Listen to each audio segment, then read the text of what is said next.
Ces livres de ma bibliothèque qui me font terriblement envie, mais que je n'ai pas pris encore le temps de lire. Et d'ailleurs, c'est vraiment regrettable.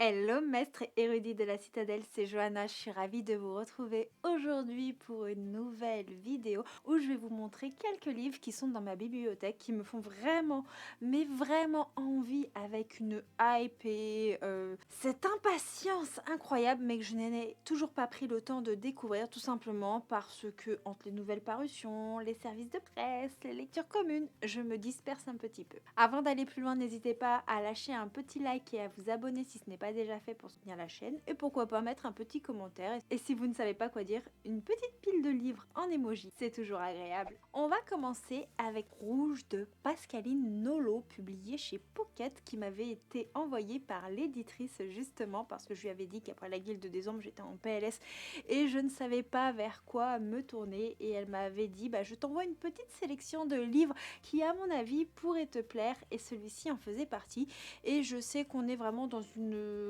réécriture un petit peu sombre et horrifique. J'ai pas forcément envie de relire le résumé complet pour vous en faire un rappel, mais il me fait très envie. Le livre suivant, c'est vraiment une grosse relique de ma pile à lire. Il s'agit de L'éducateur de Lola T. L'autrice est malheureusement décédée suite à un cancer.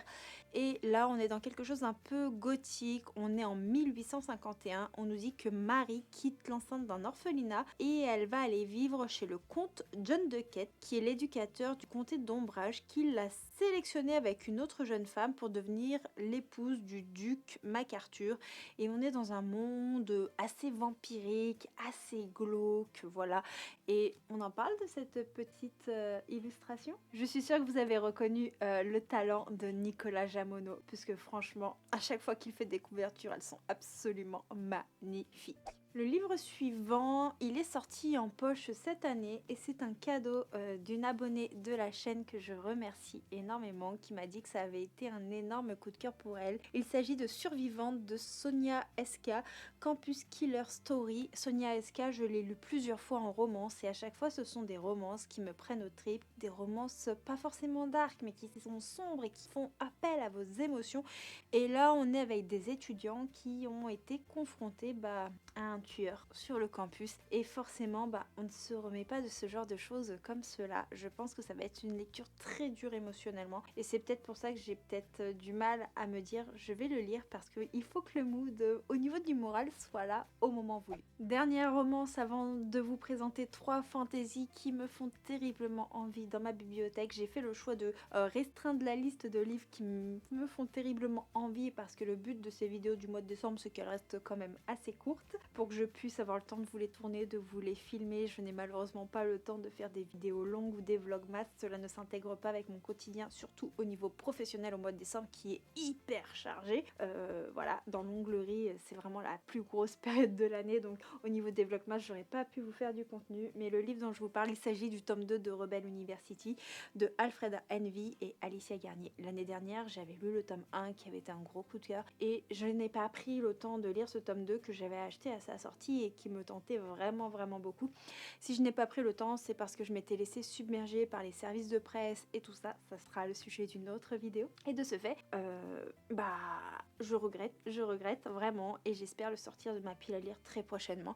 On y suit Maeve et Prince Griffin, qui sont des personnages qu'on rencontre dans le tome 1, qui sont des amis très proches des personnages et du couple qu'on suit dans le tome 1. Mais au vu ce qu'on sait dans le tome 1 de l'histoire de ces deux personnages, je pense que je vais me fendre la poire et je vais me le réserver pour un petit moment où j'aurai un coup de mou et j'aurai besoin de fou rire parce que je suis sûre que ça va totalement matcher et il faut que je me procure les autres tomes de la saga, hein, ça va être une obligation. Les autres livres, ce sont des livres que j'avais eus il y a 2 ans lors du pack Plume Blanche et qui sont encore dans ma pile à lire. Oui, il y a de nombreux livres du pack Plume Blanche d'il y a 2 ans qui sont encore dans ma pile à lire, ne me jugez pas.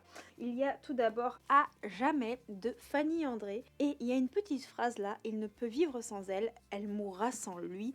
Et on nous dit que l'héroïne, elle est atteinte d'un cancer en phase terminale et qu'elle souhaite vraiment profiter de la fin de ses jours, tout donner, et que Adéane est le dernier fils d'une famille immortelle. Sauf que pour pouvoir vivre éternellement, il doit trouver son âme sœur. Voilà, il y a un petit côté comme ça, donc on est dans une fantaisie qui est quand même très romance, mais par contre moi je suis totalement amoureuse de cette couverture. Je sais pas ce que vous en pensez, mais je la trouve absolument sublime. Oh là là, mais franchement, de toute façon, Plume Blanche, ils font toujours des couvertures qui sont un bonheur pour le regard. L'autre livre est plutôt une fantaisie asiatique avec les 5 sandas de bambou,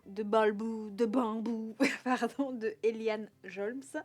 Je dois dire que je suis amoureuse de ces couvertures. Je me rappelle quand j'avais ouvert le pack à quel point j'étais estomaquée devant la beauté et les détails de la couverture. Je vous montre un petit peu ça comme ça, mais parce qu'elle vaut vraiment le détour. Elle est très détaillée et c'est pareil au niveau de la 4e de couverture. Et là on nous dit qu'ils étaient 7, qu'ils avaient sauvé le royaume. Et un des 5 soldats a péri, un autre a disparu et depuis ils ont disparu et les légendes commencent à s'effacer. Mais 24 ans plus tard, il y a une nouvelle menace qui va grandir et le destin des royaumes dépend des héros du passé. Donc franchement, je pense que c'est quelque chose d'assez prometteur. C'est très très vague comme résumé, mais j'ai très hâte de le lire. Le dernier livre, et je pense que vous allez m'envoyer une salve d'encouragement pour que je saute dessus au vu de vos retours sur cette saga en commentaire. Je vois déjà les noms s'afficher dans les commentaires avec le lileux, voilà, hein. Je sens que je vais avoir une pression énorme pour sa lecture. Il s'agit de Angélion de Justine Tiffany qui me fait terriblement envie.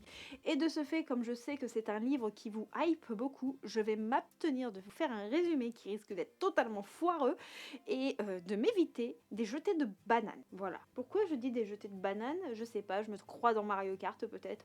I don't know. Voilà pour les quelques livres qui sont dans ma pile à lire de mes bibliothèques qui me font terriblement envie depuis le temps. N'hésitez pas à me dire quels sont les livres, vous, qui vous font terriblement envie et qui trônent dans votre bibliothèque depuis un certain temps déjà. Et aussi peut-être à me donner vos avis sur les livres que j'ai cités, ça me motiverait peut-être à les lire. Sur ce, mes maîtres et mes érudits, je vous fais de très gros bisous. Merci à vous d'avoir regardé cette vidéo. Merci pour votre soutien de vidéo en vidéo. Je vous fais plein de bisous et on se retrouve dès demain pour une nouvelle vidéo. Ciao ciao!